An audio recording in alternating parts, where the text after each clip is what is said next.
अब आप एक बार इस वीडियो को देखो।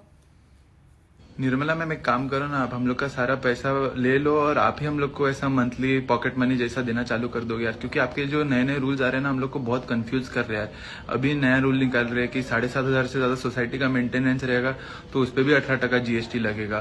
फिर एटीएम में पैसा वापरने के लिए निकालेंगे तो उधर के लिए भी आप थोड़ा सा चंदा कलेक्ट कर रहे हो। अब मैम, आपका नाम निर्मला है लेकिन आपके स्टेप्स इतने कठोर क्यों हम लोग के वॉलेट के ऊपर, समझ में नहीं आ रहा मेरे को। या फिर आप लोग ऐसा कुछ अलग हाउसी जैसा हम लोग के साथ खेल रहे हो कि रोज नया चीट निकालते कि अरे आज ये कर देते और फिर वैसा कर रहे हो। आप लोग का डिसीजन मेकिंग भी समझ में नहीं आ रहा है, क्योंकि अभी तो एक नया भी आया कि बैंक बैलेंस चेक किया तो उसमें भी 5 रुपया कटेगा। भाई मैं बोल रहा हूँ ये कैसा रूल है? मैं बोल रहा हूँ कि हर टाइम बैंक बैलेंस चेक करूंगा तो और 5 रुपया कटते जा रहा है। मैं बोल रहा हूँ कि एक काम करो ना कि 0 ही रख दो आप हम लोग का बैंक बैलेंस, तो टेंशन ही नहीं है सब चेक करने का।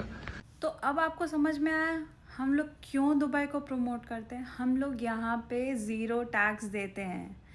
इंडिया में आप कोई भी प्रॉपर्टी खरीदो उस पर आप टैक्स दो, आप रेंट लो उस पर टैक्स दो, आप सेल करो उस पर टैक्स दो। रेंट ऑलमोस्ट इक्वल आता है। ऑलमोस्ट अगर मैं देखूँ तो रेंट के फिगर्स ऑलमोस्ट इक्वल आते हैं, लेकिन डिफरेंस कहाँ हो जाता है, हम यहाँ पे रेंट पे टैक्स नहीं देते हैं, लेकिन इंडिया में आप हर चीज़ पे टैक्स दे रहे होते हो। तो आपकी इन्वेस्टमेंट दुबई में स्पेशली ऑफ प्लान प्रॉपर्टी में ज़्यादा होती है।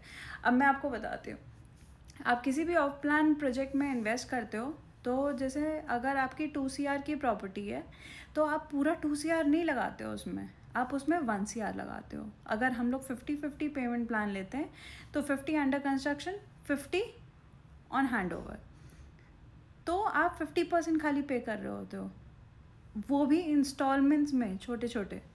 और जो बाकी का 50% होता है वो हैंड ओवर पे, उसका आप मॉर्टगेज ले लेते हो, जिसको आप रेंट से अपने रेंट से कवर कर लेते हो। तो आप यहाँ पे कोई टैक्स नहीं दे रहे हो। तो start investing in Dubai to save your tax, to save your money.